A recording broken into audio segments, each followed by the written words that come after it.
Yo estoy seguro que todos nosotros, alguna vez en nuestra vida hemos experimentado esa horrible sensación de haber tenido una gran expectativa con algo y luego, cuando por fin lo tenemos cara a cara, sufrimos tremenda decepción.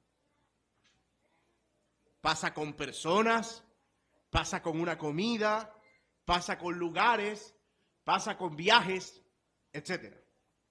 Pues bien, aquí tenemos un clásico ejemplo de algo que arranca siendo sumamente prometedor, pero que termina por ser algo muy alejado de las expectativas.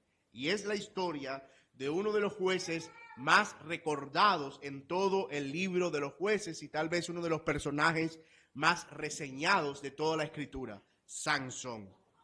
El capítulo 12 del libro de jueces termina con 3 jueces de los que nosotros llamamos de transición, Ibzán, Elón y Abdón. Después que muere Jefté, que fue aquel líder que lideró la guerra de Israel contra los madianitas, y él termina también haciendo una guerra contra los de Efraín dentro de su propio pueblo. Él muere en el versículo 7 y Dios luego levanta a otros 3 jueces que no tuvieron, por lo que leemos en el texto, ninguna lucha, ninguna pelea, sino que fueron jueces que siguieron gobernando durante ese tiempo en Israel.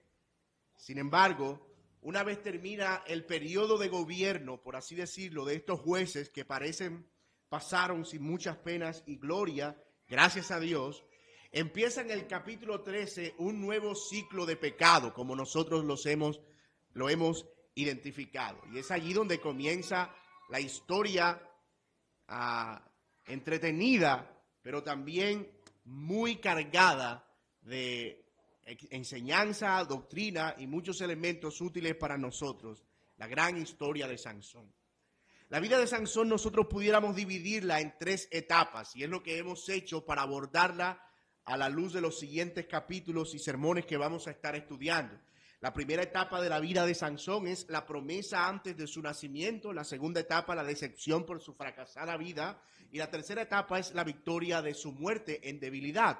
Nosotros vamos a abarcar cada una de esas etapas en sermones distintos para poder tener un poco de orden en nuestra mente. Y vamos hoy a dedicarnos a la primera etapa de la vida de Sansón, que es la que tiene que ver con la promesa y la expectativa antes de su nacimiento, y es la que está contenida en todo el capítulo 13.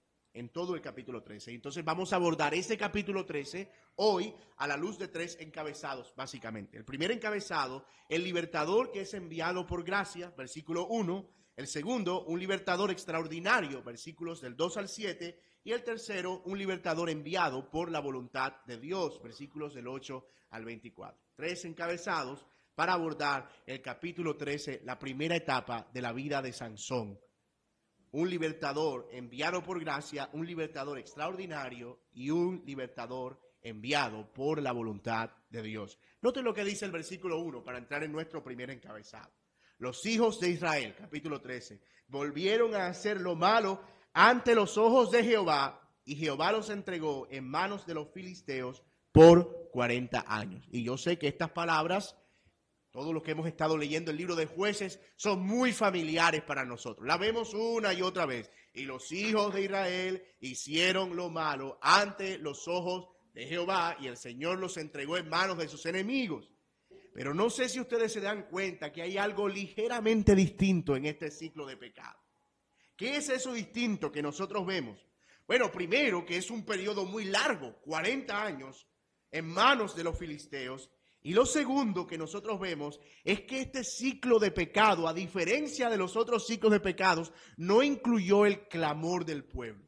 Ustedes se acuerdan que ellos abandonaban a Dios, Dios los entregaba en manos de sus enemigos, ellos clamaban a Dios, Dios oía el clamor y enviaba a un libertador. En esta ocasión lo que vemos es que ellos hacen lo malo ante los ojos de Dios, Dios los entrega en manos de los filisteos, ellos no claman y sin embargo Dios les envía un libertador. De hecho, Sansón es el último juez enviado por Dios. Este es el último juez enviado en este periodo, por lo menos en lo que respecta al periodo desastroso de Israel.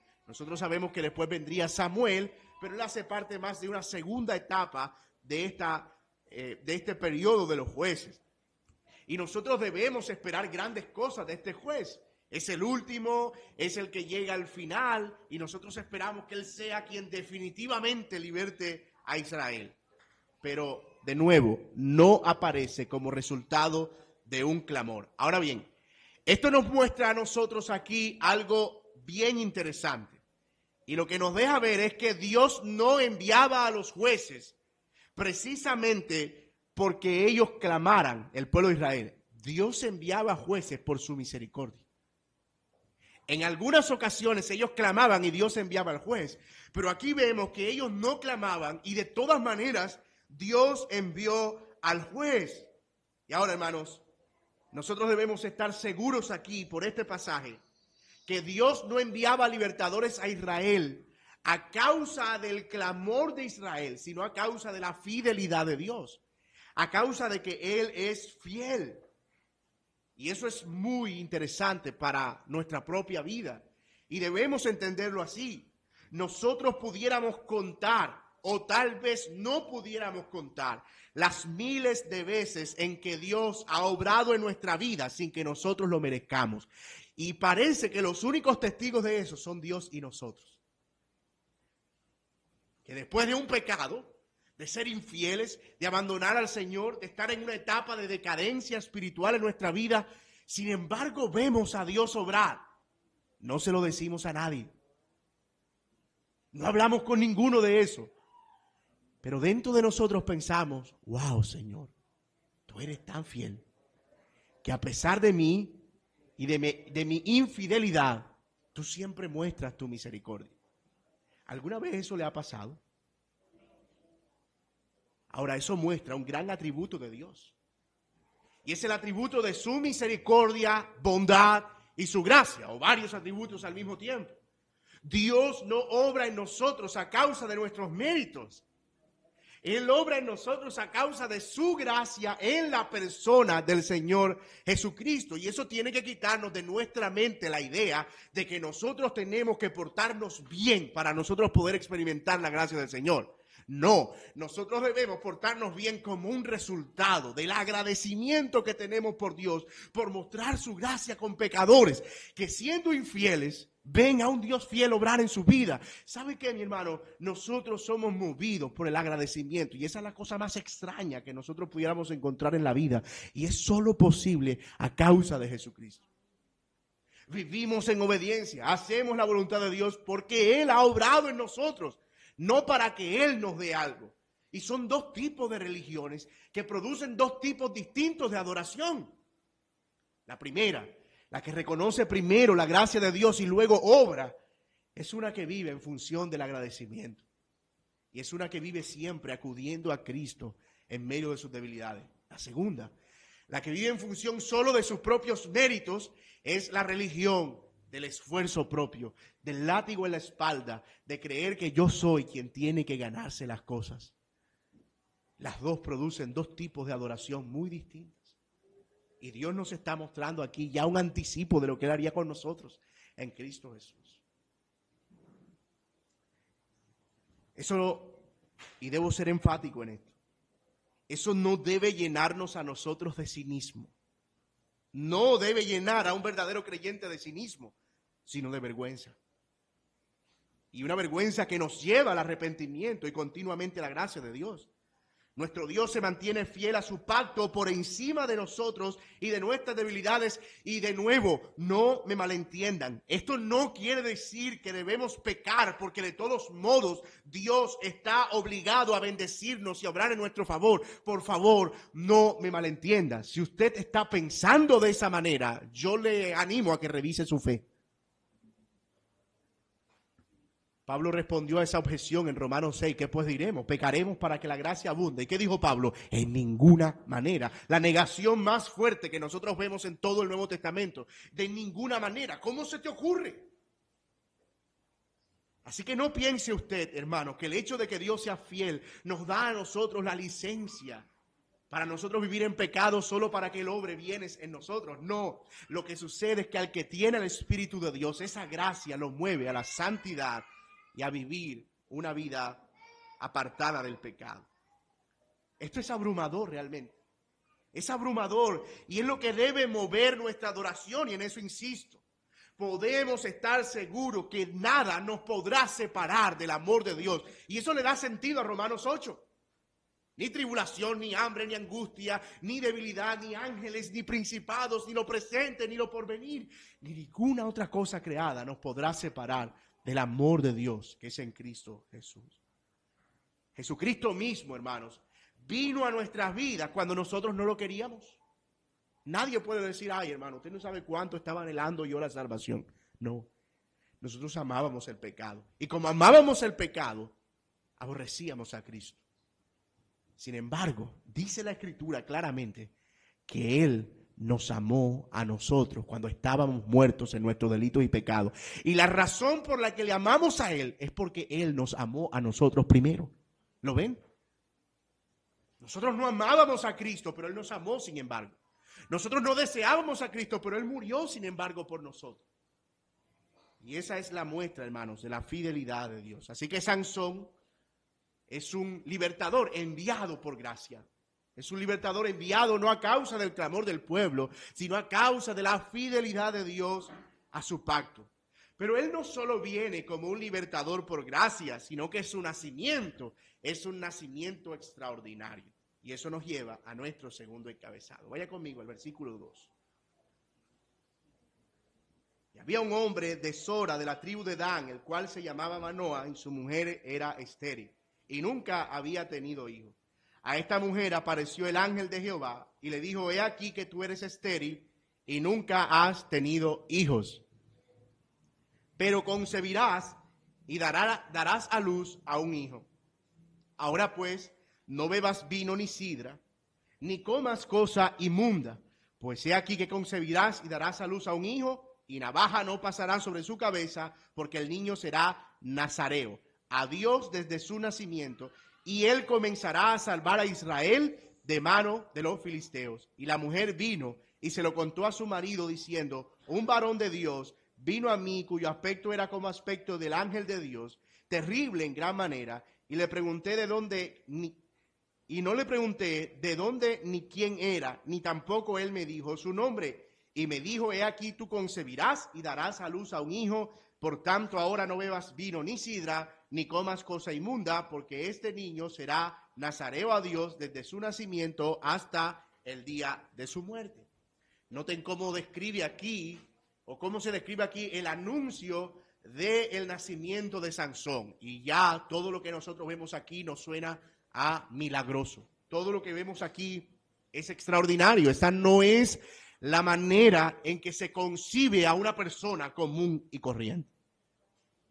Su nacimiento vino de una mujer que no podía quedar embarazada. Y ojo, el texto deja claro que ella era estéril no porque había llegado a la edad infértil, sino porque nunca había podido tener hijos. Hay dos tipos de esterilidad, ¿verdad? Hay una mujer que llega a una edad en la que después de haber tenido hijos ya no puede tener más. Entonces es estéril no porque nació estéril, sino porque no puede tener más. Pero el caso de esta mujer, la madre de Sansón, ella era estéril y siempre había sido estéril. Nunca había podido tener hijos. Ahora, ¿han pensado ustedes por qué Dios decide valerse de una mujer que no puede tener hijos para traer al mundo a un hombre con el que él pretende libertar a Israel? ¿Cuál es el asunto de Dios allí? Es la pregunta que nosotros nos hacemos. Ahora, hace falta ver en la Escritura cuántas veces Dios hizo eso. Y si ustedes lo recuerdan, Sara, la mujer de Abraham, era estéril y dio a luz a Isaac. Y luego la esposa de Isaac, que se llamaba Raquel, también era estéril y Dios trajo a dos hijos, Esaú y Jacob. Y luego, más adelante, Ana, la madre de Samuel. Y luego, más adelante, Elizabeth, la madre de Juan el Bautista. Y nosotros vemos que cada vez que Dios usó a una mujer estéril, Dios la usó para traer de su vientre a un hombre que sería de gran bendición en su plan redentor. Así que lo que Dios está anunciando es que este juez no es un juez común y corriente. Este juez es distinto a Débora, este juez es distinto a Od, es distinto a Toniel, es distinto a Sangar, es distinto a Gedeón, es distinto a Abimelech, es distinto a Jefté, es distinto a cualquier otro juez en el que nosotros podamos pensar de aquí hacia atrás. Y desde ahora, uno leyendo esto, sin haber leído el resto de la historia, dice, wow, Dios va a hacer algo tremendo.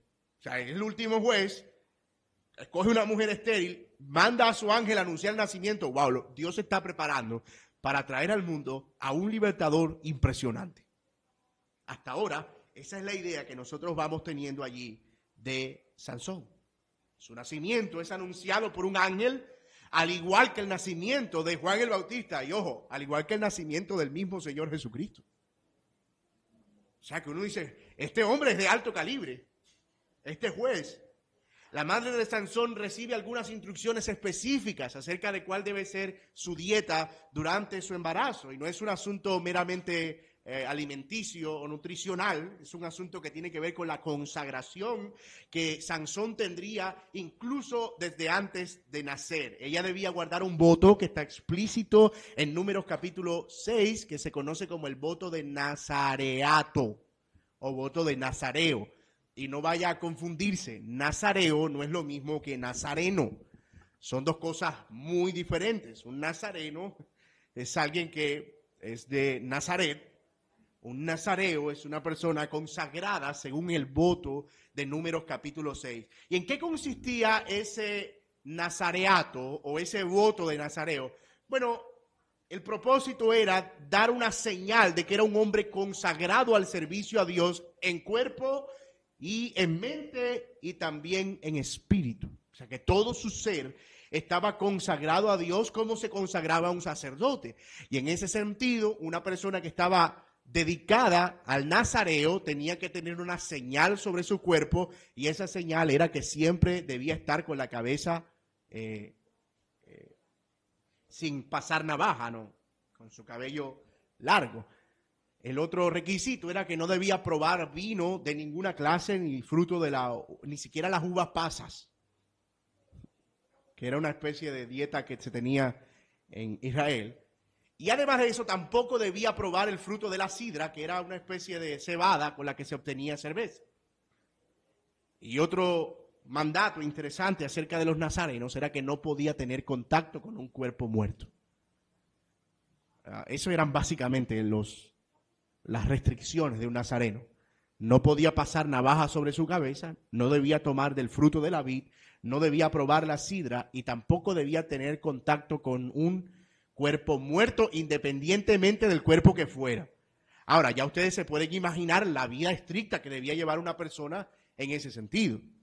Debía vivir una vida consagrada, y las personas que veían a un nazareo, sabían que era una persona que estaba viviendo en consagración. Así que no solo el nacimiento era extraordinario, su vida apuntaba a ser una vida extraordinaria. Porque el nazareo, entre otras cosas, era un voto que se guardaba durante cierto tiempo. Pero Dios le está diciendo, mira, desde que nazca hasta que se muera, él va a ser nazareo. Ningún otro es así en la Escritura.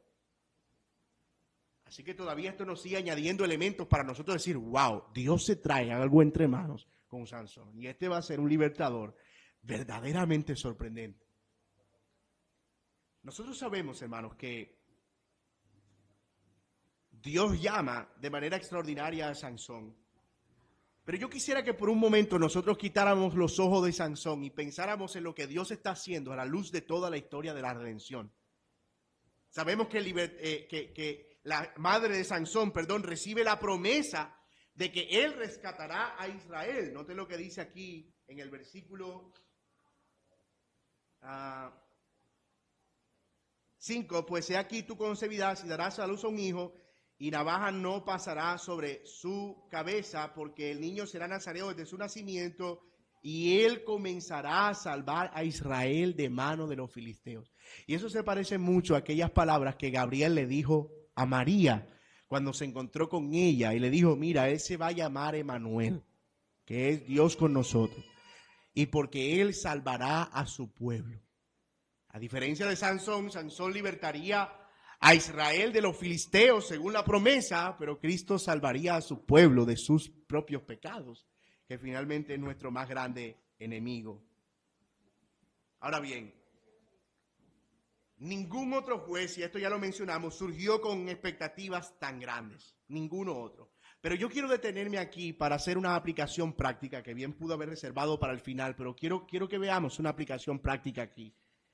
Y es que consideremos lo importante, lo tremendamente importante que es para Dios el estado de gestación. Dios tenía ya un plan para Sansón incluso desde antes de nacer.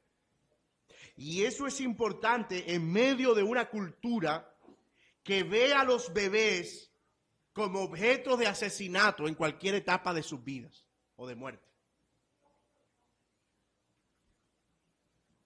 Nosotros vivimos tal vez una de las épocas más terribles en cuanto a la manera en que se ve la concepción, el nacimiento, el embarazo. Y millones de niños mueren en los vientres de sus madres siendo asesinados a diario. Y yo quiero que pensemos en eso por un momento, porque eso es una oposición flagrante a la verdad de Dios. En primer lugar. Y en segundo lugar, quiero que lo consideremos porque llega el momento en el que de tanto escuchar una verdad, una aparente verdad, y siendo repetida y repetida, nosotros como que empezamos a considerarla. Y ya tú puedes escuchar a cristianos decir, sí, nosotros sabemos que Dios aprecia la vida, pero es posible que nosotros seamos un poco flexibles en cuanto al aborto si una hermana la violaron. Y nosotros debemos ser claros en esto, porque lo que determina nuestra percepción de los valores no es la cultura cambiante, es la inmutable palabra de Dios. Y Dios siempre ha pensado lo mismo de la concepción, del embarazo y del nacimiento y de la vida. Dios estaba viendo a Sansón no como un potencial libertador, lo estaba viendo como alguien que incluso ya podía consagrarse por vía umbilical. No, le dice a la mamá, no tomes vino ni sidra para que él no se contamine. Es decir, que durante su estado de gestación, Dios estaba viendo el propósito, el llamado, pero también la consagración de Sansón como una persona viva. No como una masa de células simplemente. No como un feto, una cosa ahí que no tiene vida, que es inerte. Y hoy hay mucha discusión acerca de eso. ¿Cuándo comienza la vida? Y la vida comienza cuando hay sangre, o cuando ya empieza la segunda división celular, o cuando ya el cerebro está conformado. En fin, hay un montón de debate y discusiones, o cuando el corazón empieza a latir. Pero para Dios la vida comienza desde la concepción, y tan es así que puede considerarse a alguien, como lo dije, consagrado o no desde el mismo vientre. La madre de Sansón no debía quebrantar el voto. Y es bajo esa premisa que, de nuevo lo digo, nos oponemos tajantemente al aborto y creemos que todo bebé que muera por un tercero en el vientre de su madre es homicidio. Es homicidio. El padre de Sansón, Manoa, sorprendido por las palabras de su mujer, oró a Dios para volver a encontrarse con ese ángel. Él quería instrucciones más específicas. Miren lo que dice el versículo 7. Ya terminé la aplicación, por cierto, para que volvamos de nuevo a nuestro texto. Versículo 7. Y me dijo, el 8. Entonces oró Manoa a Jehová y dijo, Señor mío, yo te ruego que aquel varón de Dios que enviaste vuelva ahora a venir a nosotros y nos enseñe lo que hayamos de hacer con el niño que ha de nacer. Esto nos lleva al tercer encabezado de este sermón, un libertador enviado por la voluntad de Dios. Note cuál es la oración de Manoa aquí. No es que él no le hubiese creído a la mujer, a su esposa.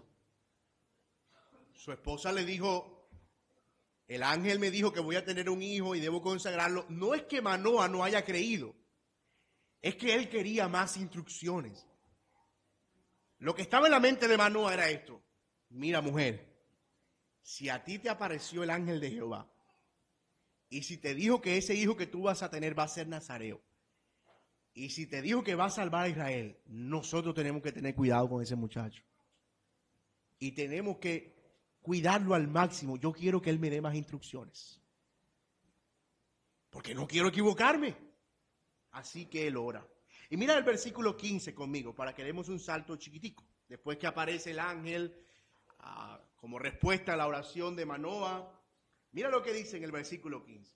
Entonces Manoah le dijo al ángel de Jehová: te ruego, nos permitas detenerte y te preparamos un cabrito.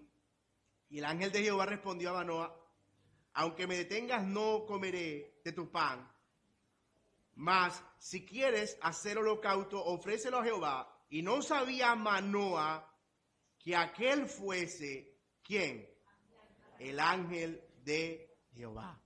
Está claro que Manoah no sabía finalmente qué era o con quién era que él estaba hablando. Y él quería en cierta manera entablar algún tipo de relación. Seguramente influenciado por su cultura pagana, filistea, y por los dioses que durante 40 años habían gobernado Israel, él pretendió que podía establecer una relación con el Dios que estaba hablando con él a través del ángel por medio de comida o tal vez de conocer su nombre. Yo quisiera que fraternizáramos un poco, le dice Manoah. Pero otra cosa mucho más interesante es que en el versículo 12, para que vaya un poquito más atrás, Manoah le había dicho al ángel, versículo 12, cuando tus palabras se cumplan, ¿cómo debe ser la manera de vivir del niño y qué debemos hacer con él? ¿Ven la pregunta de Manoah? Para eso fue que él quiso que el ángel apareciera otra vez. Y el versículo 13 dice, y el ángel de Jehová respondió a Manoah, la mujer se guardará de todas las cosas que yo le dije. No tomará nada que proceda de la vid, no beberá ni vino ni sidra, y no comerá cosa inmunda, y guardará todo lo que le mande. Y yo sé que ustedes tal vez tienen la misma pregunta que yo. Manoah llama al ángel para que el ángel le dé más instrucciones. El ángel aparece de manera extraordinaria y sobrenatural.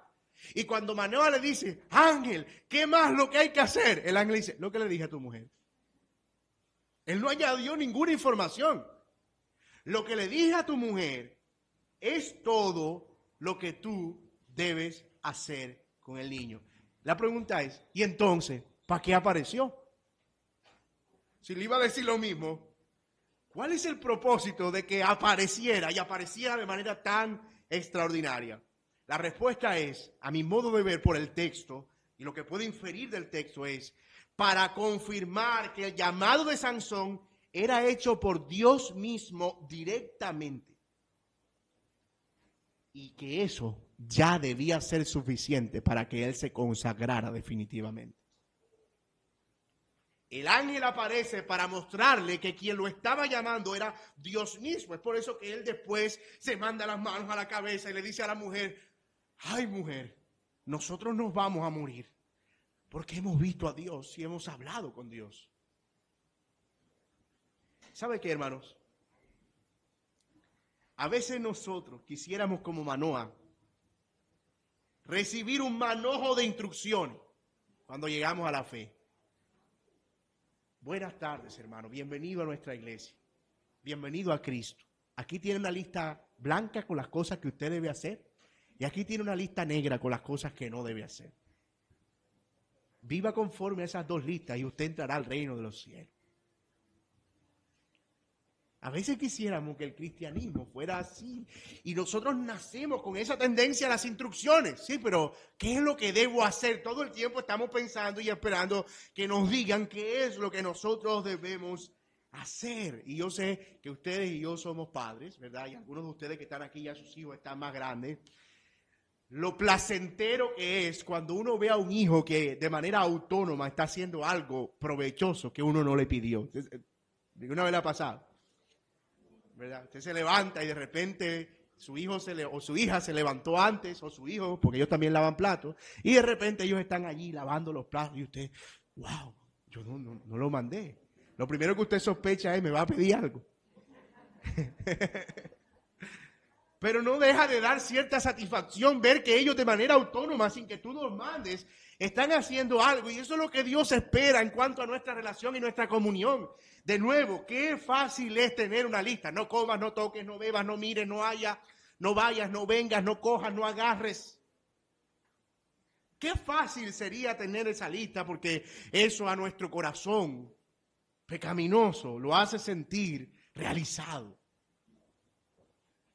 Pero no, Dios no quería eso con Manoah, ni tampoco con Sansón, y tampoco lo quiere con nosotros, porque ciertamente es más fácil cumplir reglas que tener una devoción genuina y verdadera, motivada solamente por lo que Dios es y por la grandeza del llamado que Él nos ha hecho.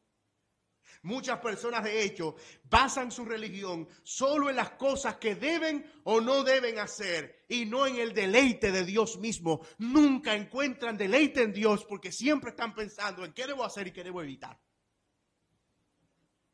Guardan una cosa aquí, otra cosa allá, se abstienen de esto y de aquello y crean sus propias reglas, a veces sus propios sistemas, y se vuelven estrictos y meticulosos, y luego cuando alguien no guarda esas reglas y no es como ellos, entonces se distancian de esto, se distancian de su familia, se distancian de otros creyentes que son creyentes genuinos pero que no guardan sus propias reglas y parámetros, crean su propio sistema de ley, como los fariseos. Honran a Dios solo de labios, pero con sus hechos lo niegan, guardando como mandamientos de Dios doctrinas de hombres.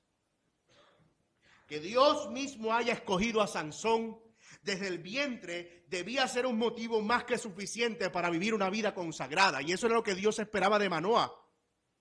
Es más, si yo hubiese estado al lado del ángel, y voy a decir una herejía aquí, yo le hubiese dicho a Manoah: caramba, Manoah, necesitas más. Un ángel llamó a tu hijo y lo consagró desde el vientre y va a libertar a Israel. Necesitas más que eso para consagrarlo y guardarlo y criarlo en el temor del Señor.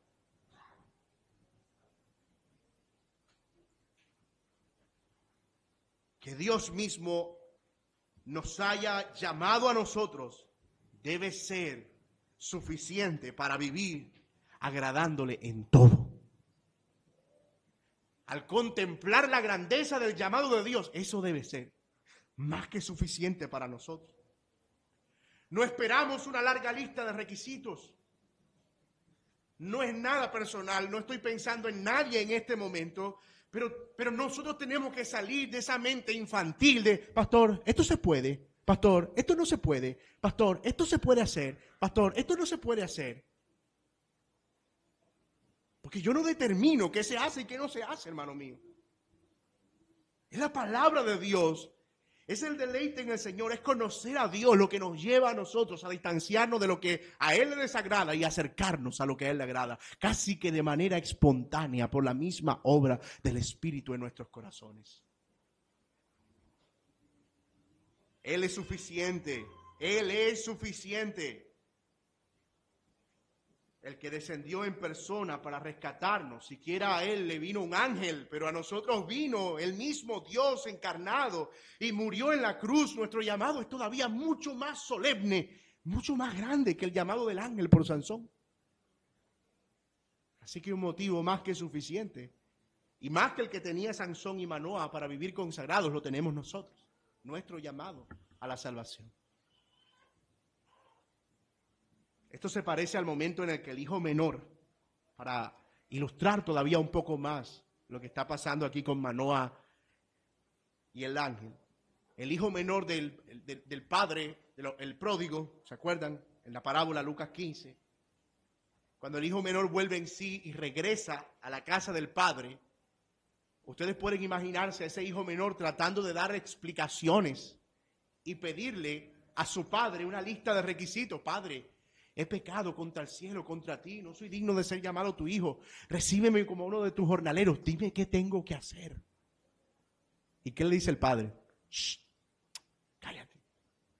Y lo abraza y lo recibe en su seno y manda a ponerle vestido y manda a ponerle un anillo, porque la base por la cual el hijo estaba siendo aceptado no era por lo que iba a hacer o no iba a hacer, era por la relación que tenían.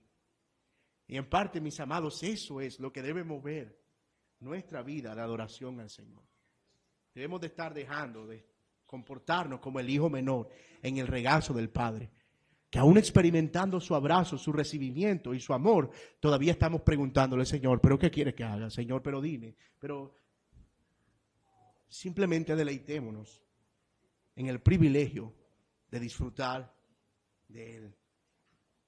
El Señor mostró su gloria a Manoah como pocas veces lo hemos visto en las Escrituras. Se reservó su nombre incluso. Noten lo que dice en el versículo 17. Entonces dijo Manoah al ángel de Jehová, ¿cuál es tu nombre? Para que cuando se cumpla tu palabra te honremos. Y y el ángel le respondió, ¿por qué preguntas por mi nombre, que es admirable? La NTV dice que es maravilloso. Maravilloso. Noten que él no estaba interesado en entablar una relación con Manoah personal. Él estaba interesado en que Manoah lo viera como lo que él era en ese momento. Yo soy el ángel del Señor que ha traído un mensaje de Dios para ti. Y no deja de asombrarme esto, mis amados hermanos. No deja de asombrarme. Manoah estaba frente a la misma gloria de Dios. Y con lo que le quedaba de entendimiento, él podía comprender eso. Vamos a morir. Con lo poco que recordaba de la religión del Dios de la Biblia, él podía saber que quien veía a Dios moría. Y él se entra en pánico. Y él le dice a la mujer, mira, vamos a morir. En el versículo 23. La mujer, en el 22, dice, y dijo Manoah a su mujer, ciertamente moriremos, porque a Dios hemos visto. Y la respuesta de la mujer para mí es un poco chistosa. En el versículo 23, la mujer le responde, si él no quisiera matar, ya no hubiese matado. Déjate de cosas.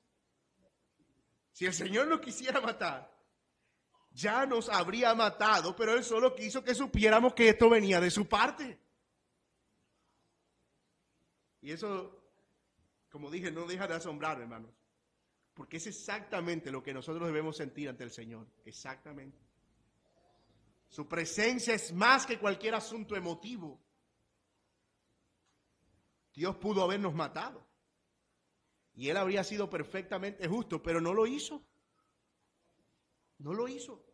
Él nos ha dado a Cristo su amor y su gracia. Él nos dio vida en lugar de muerte. Nos dio luz en lugar de tinieblas. Nos dio misericordia en lugar de ira. Bendito sea Dios, lento para la ira y grande en misericordia. Bendito sea el Señor.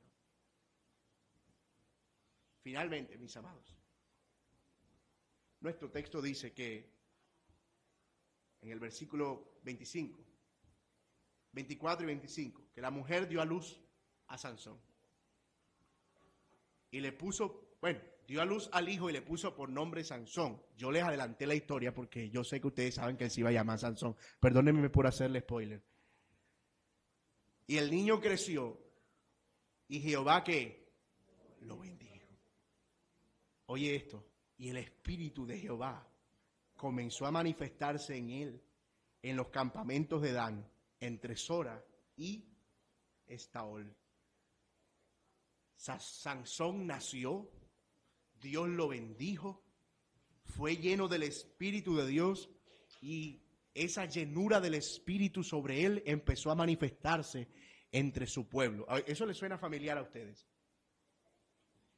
Es increíble, hermanos, la manera en que estas primeras impresiones acerca de Sansón nos apuntan a lo que sería nuestro Salvador. Es más, si usted quitara todo el resto de la Biblia hasta el versículo 13, 25, si usted cortara la Biblia allí y no supiéramos nada más de allí en adelante, usted diría, este tiene que ser el Mesías nacido de mujer, anunciado en Génesis 3 y que iba a libertar al pueblo. Tiene que ser él. Nacimiento extraordinario, anunciado por un ángel, bendecido por Dios, lleno del Espíritu. Pero voy a hacerle un spoiler más. Al final, nosotros decimos aquí en la costa un paquete chileno. ¿Sí se entiende?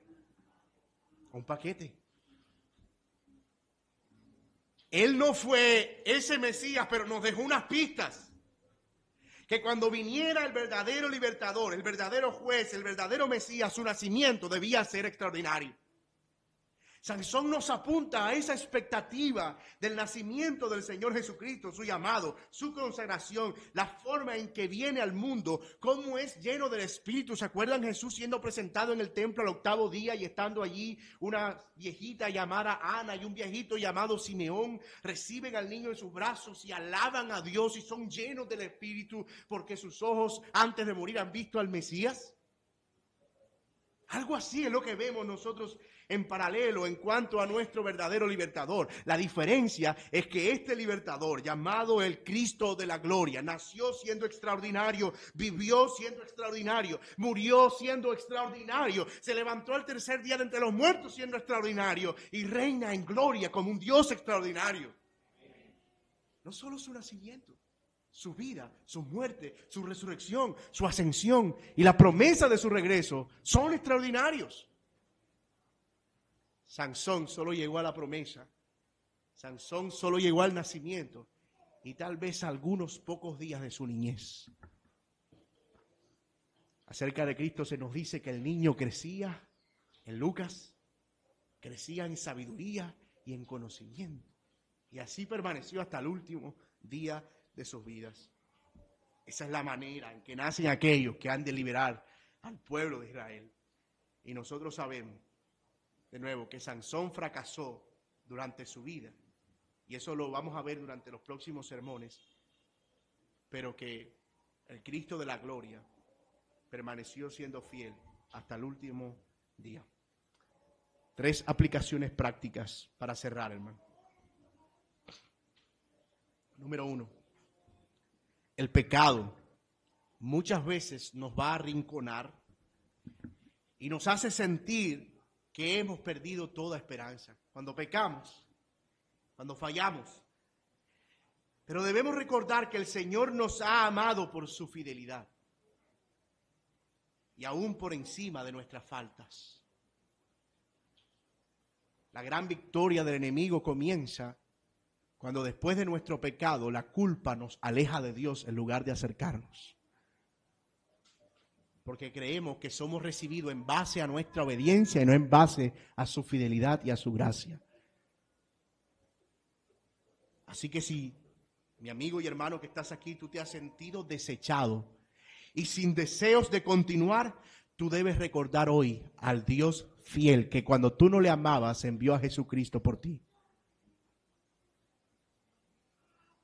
Y dice la Biblia maravillosamente, y si Él nos amó cuando nosotros estábamos muertos en nuestros delitos y pecados, ¿cómo no nos va a amar más ahora que somos sus hijos? Segunda aplicación práctica. El llamado al servicio a Dios requiere consagración. Dios no espera que nosotros seamos perfectos y sin pecado, pero sí espera que aquellos que desean servirle vivan vidas piadosas, guardando devoción y luchando permanentemente contra el pecado. No debemos ser livianos con esto, mis amados hermanos. Si queremos honrar al Señor, debemos buscar la paz y la santidad.